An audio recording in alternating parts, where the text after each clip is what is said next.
पकड़ो उसे। मेरे बेटे तक पहुंचने के लिए तुम्हें हम लोगों का सामना करना पड़ेगा।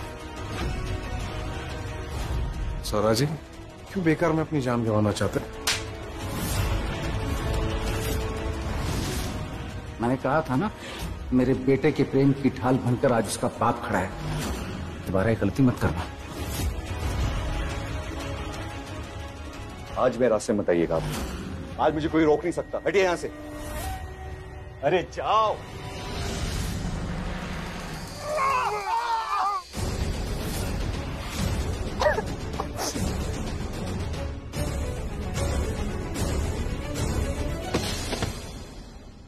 आज तुझे मेरी प्रार्थनाओं का भोलेनाथ बनके, मेरी बेटी की दुआओं का खुदा बनके उनके प्रेम की रक्षा करनी होगी प्रभु। मेरे बच्चे को अलग मत करना। अब आप देखिए मैं क्या करता हूं।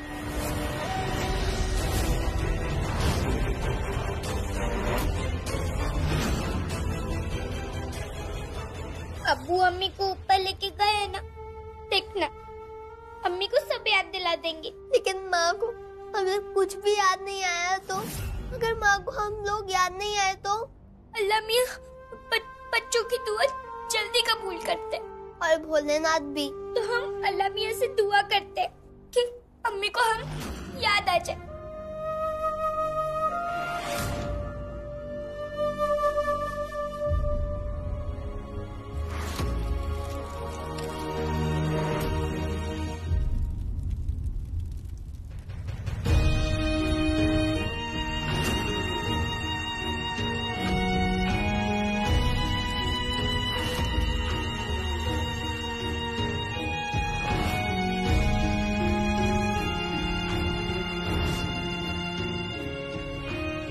हे भगवान, माँ को सब कुछ याद दिला देना। अल्लाह मियां अम्मी अब्बू को एक साथ कर देना।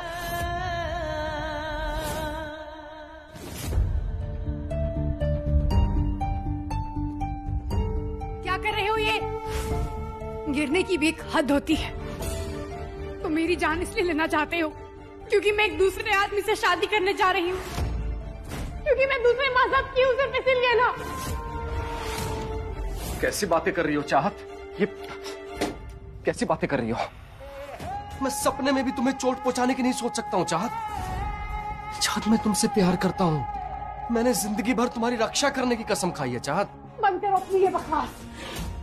क्यों बार बार मुझे इस बात का भरोसा दिलाने की कोशिश कर रहे हो कि हम दोनों के बीच में कोई रिश्ता था? मुझे हम दोनों के बीच में कुछ याद नहीं है। तुम क्यों झूठ बोल रहे हो? चाहत प्लीज। चाहत, जानबूझकर हम में से किसी ने तुम्हें कुछ याद नहीं दिलवाया, क्योंकि डॉक्टर ने हमसे कहा था कि अगर हमें तुम्हें याद दिलवाने की कोशिश की तुम्हारे दिमाग पर असर पड़ सकता है, तुम्हारी तबीयत और ज्यादा खराब हो सकती है। इसलिए हमने जानबूझकर तुम्हें तुम्हारे अतीत से दूर रखा था चाहत। लेकिन आज नहीं। आज उस कमीने ने सारी हदें पार कर दी है। तुम्हारी बीमारी का फायदा उठाकर तुमसे शादी करना चाहता है वो। लेकिन चाहत, मैं ऐसा नहीं होने दूंगा। तुम्हें सब कुछ याद करना पड़ेगा। चाहत, तुम्हें हमारी जिंदगी, हमारा प्यार, हमारे बच्चे, सब कुछ याद करना होगा चाहत। झूठ बोल रहा हो ना तुम? ये सच नहीं हो सकता। मैं झूठ बोल रहा हूं? मैं झूठ बोल रहा हूं ना? ये देखो, ये तस्वीर, क्या तस्वीर भी झूठ बोल रही है चाहत? पति हूं मैं तुम्हारा।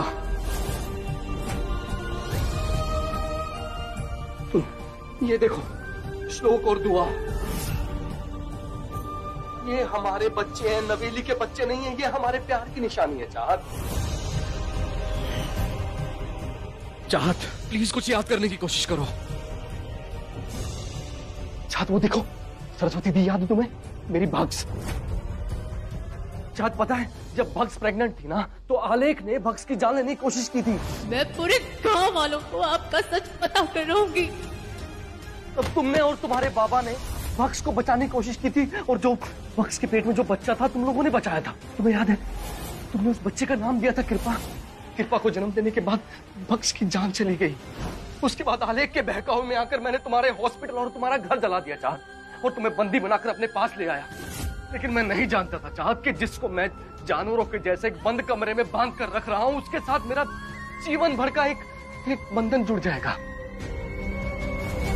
क्या कर रहे हैं हम लोग? अरे कब तक इन लोगों को रोक पाओगे तुम लोग? आज सवाल हम सबकी बेटी का है, इनका गुस्सा काबू नहीं कर पाओगे तुम लोग। सवाल आपकी बेटी का नहीं है, सवाल हमारे भैजी और उनकी पत्नी का है। मैंने पुलिस को फोन कर दिया है, वो बस आते ही होंगे। अगर ये जिद पर अड़े हैं तो हम सब ने भी चूड़ियां नहीं पहनी है। भाइयों, हथियार उठाइए। भूपेंद्र! भूपेंद्र! कितने अफसोस की बात है कि अभी अभी तुम दोनों मिले हो पर जुदा होने का वक्त आ गया। जी भर के देख लो एक दूसरे को जी भर के, क्योंकि तुम दोनों में से किसी एक का सफर तो आज खत्म हो जाएगा, अभी के अभी।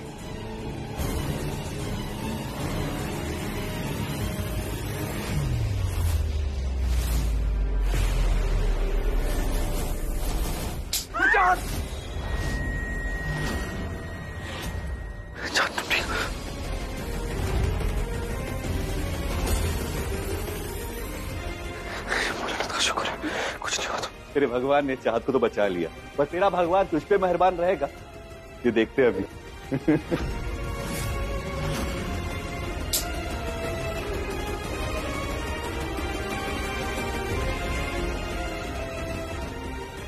नील,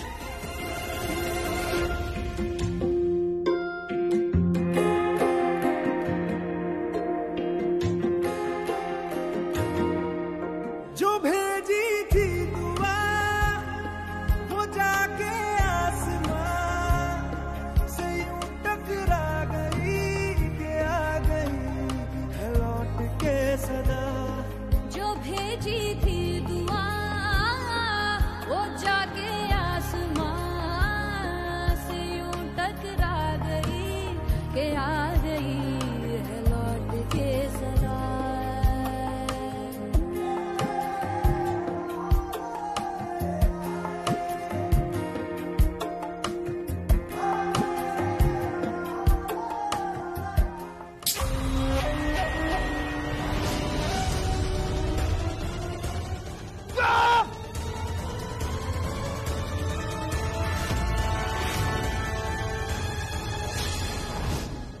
आप लोगों को समझ में नहीं आता क्या कर रहे हैं आप लोग?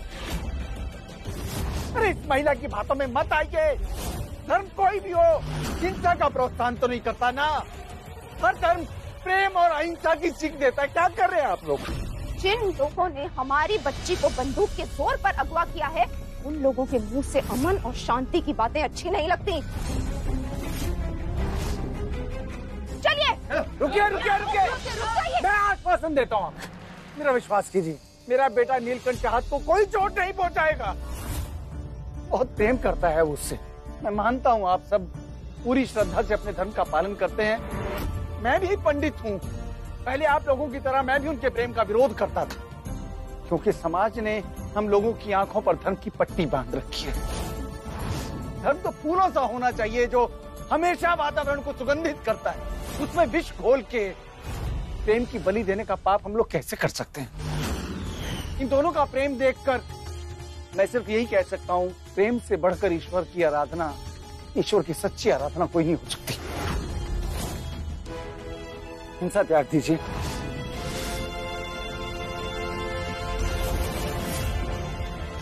फूफा जी, वो देखिए।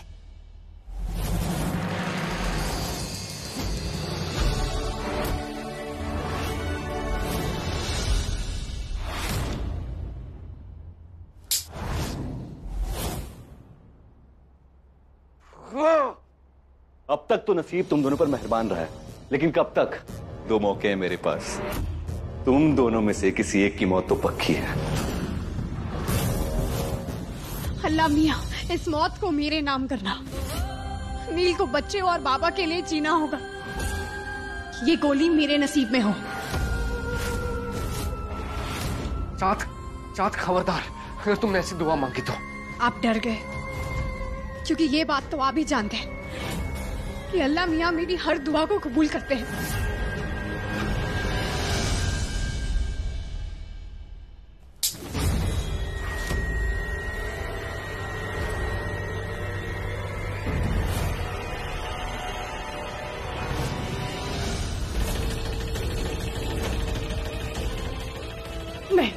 नहीं, ऐसा नहीं हो सकता। आखिरी गोली बची इसमें। अब नील की मौत अगर खुदा की मर्जी है तो चाह तुम क्या कर सकती हो इस बीच में? आप लोग सब सौरा जी के आखिरी दर्शन ले लो।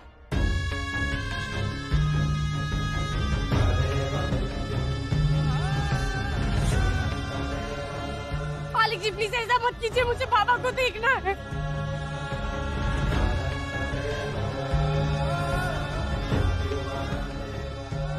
मालिक जी प्लीज। भूपेंद्र, अर्थी उठाओ, हो गए सब दर्शन वर्शन। मैं चलो। आलेख, बहुत हो गया तुम्हारा। तुम व्यास जी को आखिरी बार देखने का हक भाभी से नहीं छीन सकते। जब तक व्यास जी के दर्शन न ले ले भाभी, यह आरती नहीं उठेगी।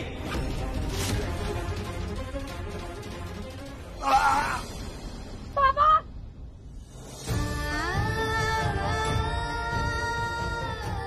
अल्लाह मियां, आपने ऐसा क्यों किया?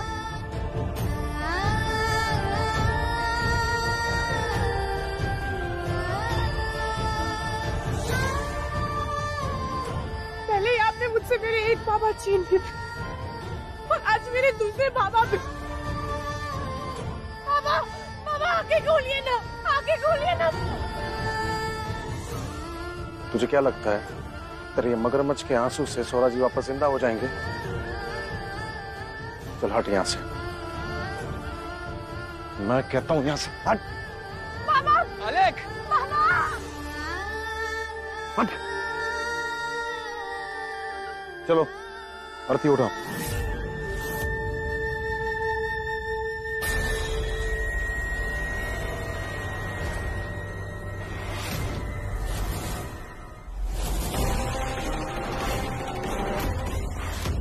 रुक जाओ। बाबा जिंदा है।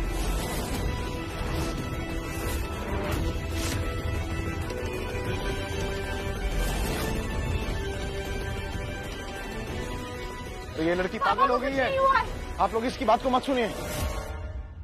सौरा जी की मौत का भी मजाक बना रही है ये।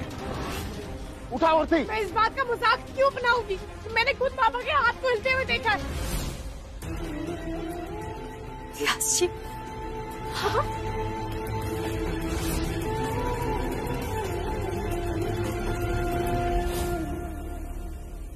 बाबा की पल्स है लेकिन बहुत वीक है।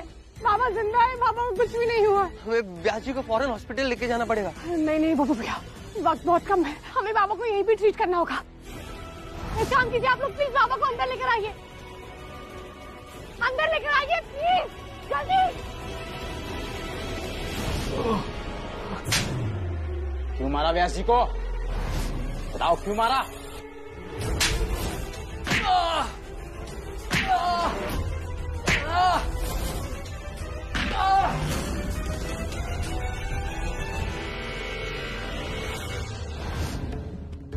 बाबा आगे खोलिए ना, कुछ नहीं होगा आपको। देखिए मुझे सब याद आ गया, मेरे होते हुए आपको कुछ नहीं होगा। आपकी चाहत आपको कुछ भी नहीं होने देगी।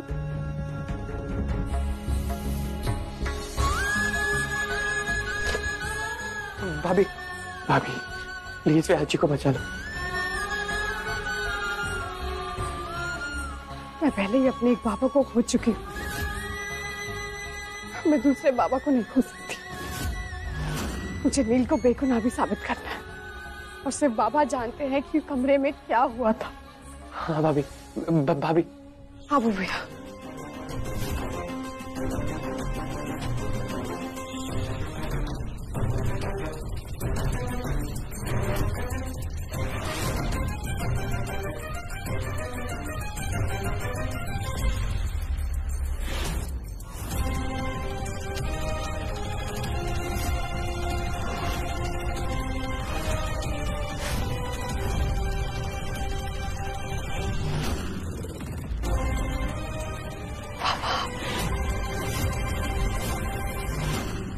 भाभी बिल्कुल अकेली है,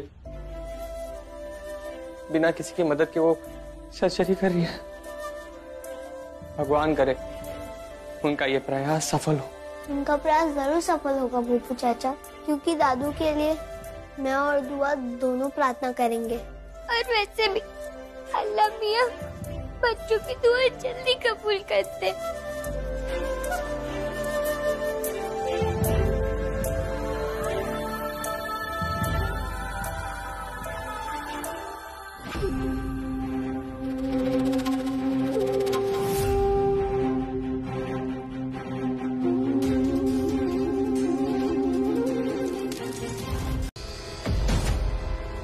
सबूत मिल गया। श्लोक धीरे बोलो। मतलब पापा छूट जाएंगे? चाँद, इसे मुझे दो। मैं जांच करने के लिए इसे लैब लेकर जाती हूँ और पता करवाती हूँ कि नीलकंठ जी के उंगलियों के अलावा और किसकी उंगलियों के निशान हैं इस पर। तुम घर जाओ, पापा को तुम्हारी जरूरत है। Thank you Alka. अगर तुम मेरी मदद नहीं करती तो कैसी बात कर रही हो? ये तो मेरा फर्ज है ना। बच्चों चलो घर आओ।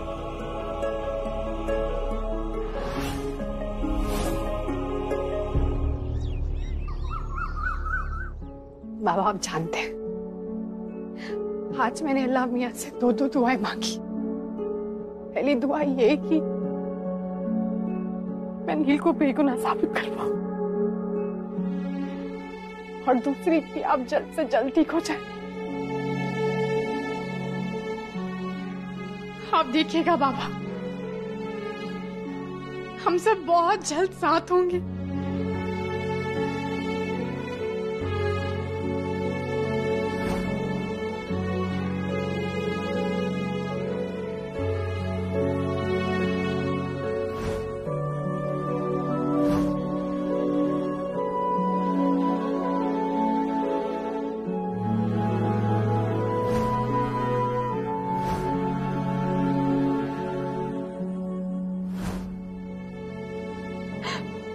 हम सब साथ होंगे।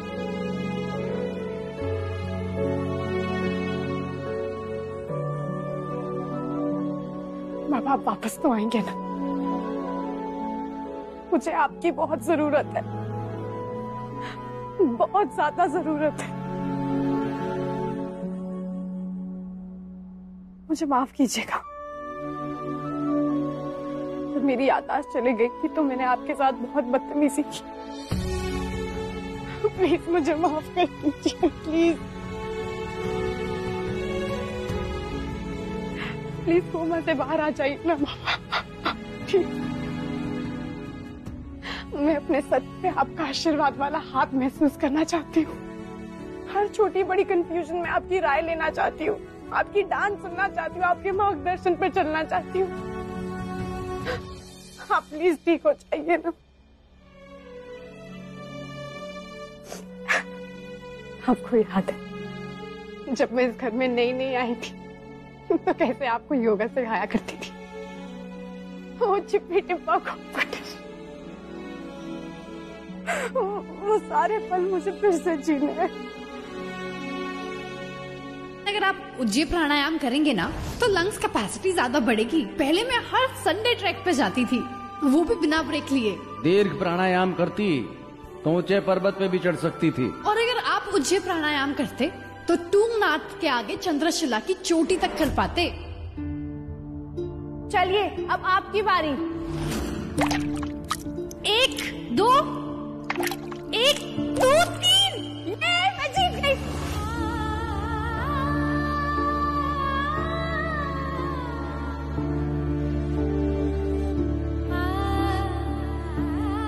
बाबा आपको हम सबके लिए ठीक होना ही होगा। आप मेरी बात सुन रहे हैं ना? आपकी चाहत आपको कुछ नहीं होने देगी। मैं आपको ठीक करके रहूंगी। चाहत, अलगू वो जरूर फॉरेंसिक लैब से फिंगरप्रिंट्स के रिपोर्ट्स लेकर आई होगी। मैं जाकर देखती हूँ।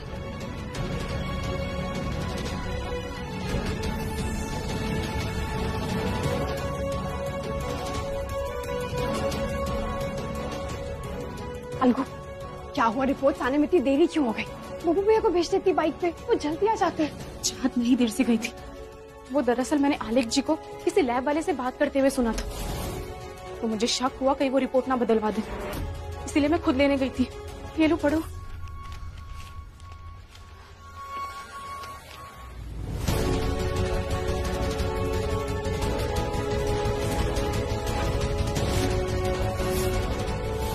या अल्लाह, ऐसे कैसे हो सकता है? क्या हुआ चाहत?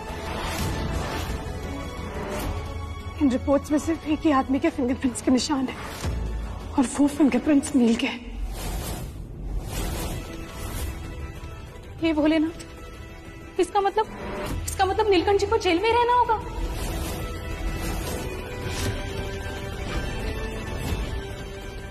या अल्लाह, हल्कू ऐसे कैसे हो सकता है? इस खंजर पर सिर्फ नील की उंगलियों के निशान है। खंजर पर तो उस ट्रेंच कोट पहने हुए आदमी के निशान भी होने चाहिए ना। मुझे भी कुछ समझ नहीं आ रहा है चाहत। कहीं आलेख जी का काम तो नहीं? मैंने उन्हें लैब के बाहर घूमते हुए देखा था। हो सकता है कि ये रिपोर्ट उन्होंने बदलवा दी हो। वैसे भी वो कमीना आदमी नीलकंठ जी को सजा देने का मौका थोड़ी ना छोड़ेगा।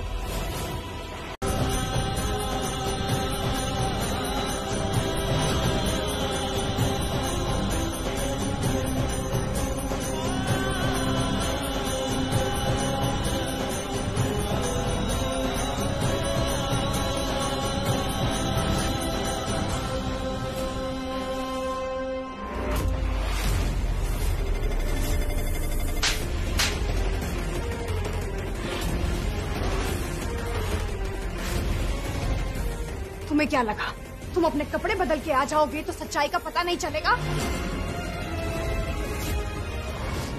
मुझे पता था, मैं अच्छी तरीके से ये बात जानती थी कि जैसे ही ये बात बाहर जाएगी कि बाबा कोमा से बाहर आ गए हैं,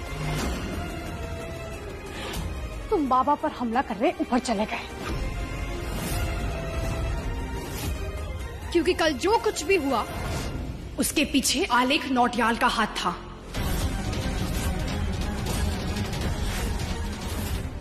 तेरा दिमाग खराब हो गया है? जो मन में आए बके जा रही है। भूपेंद्र,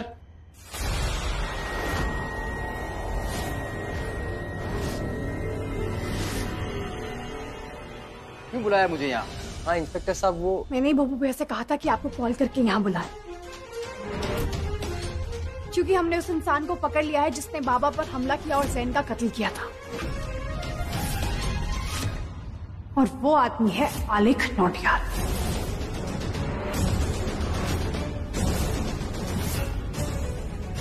इंस्पेक्टर साहब, ये लड़की पागल है। वो मेरे पिता समान थे। मेरा मतलब है, मैं सपने में भी नहीं सोच सकता उनको मारने का।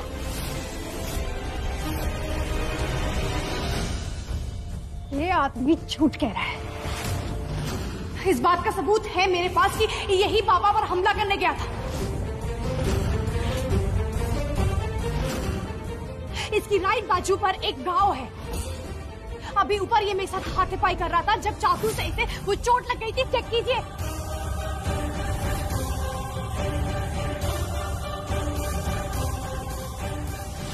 कहाँ है घाव? रुक, कहाँ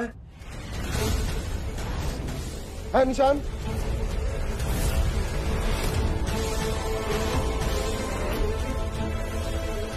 ये है?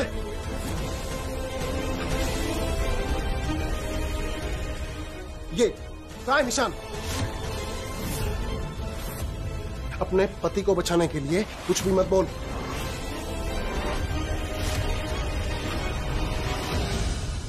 या अल्लाह, ये सच बोल रहे हैं, क्योंकि 10 मिनट पहले ही किसी से फोन पे बात करते हुए मैंने बाहर जाते हुए देखा था इन्हें।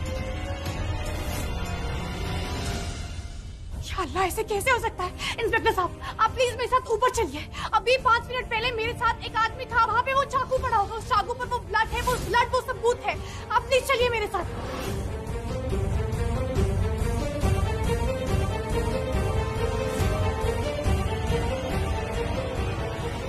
इंस्पेक्टर साहब आइए,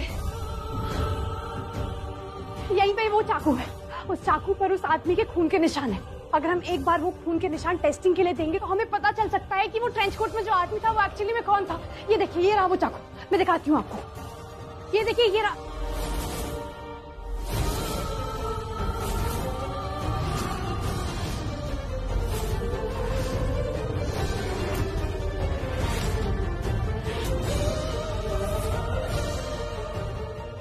भाभी इस पे तो कुछ भी नहीं है।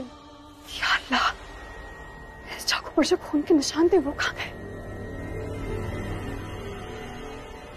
इंस्पेक्टर साहब, इसकी बातों में विश्वास नहीं करना। अपने पति को बचाने के लिए आपको गुमराह कर रही है। इंस्पेक्टर साहब, आप चलिए मेरे साथ। लेकिन मेरी बात तो सुनिए। बस।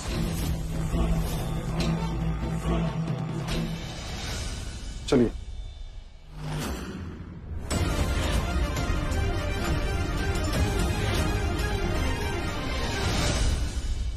चलो नीचे चलते हैं, कुछ भी बोलती है ये।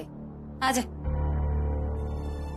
या अल्लाह, इस चाकू पर जो निशान थे वो मिट कैसे गए? कातिल के इतने करीब आकर वो मेरे हाथ से निकल गया। फिर हार गई मैं।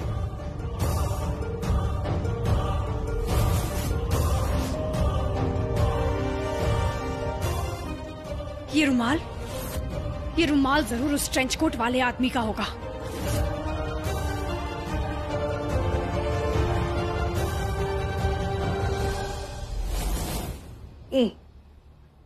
इसे यानी हालिक जी। इसका मतलब मेरा शक बिल्कुल सही था। वो आदमी जिसने ट्रेंच कोट पहनकर बाबा पे हमला किया वो और कोई नहीं बल्कि हालिक नौटियाल है। इस बार तो वो मेरे हाथ से बच गया, लेकिन सजा तो उन्हें मिलकर रहेगी। एक बार मैं ये बात साबित कर दूं कि आलिक जी ने ही सैन को मारा और बाबा पे हमला किया है, तभी मैं नील को बाइज्जत बरी जेल से छुड़वाकर वापस घर ला पाऊंगी।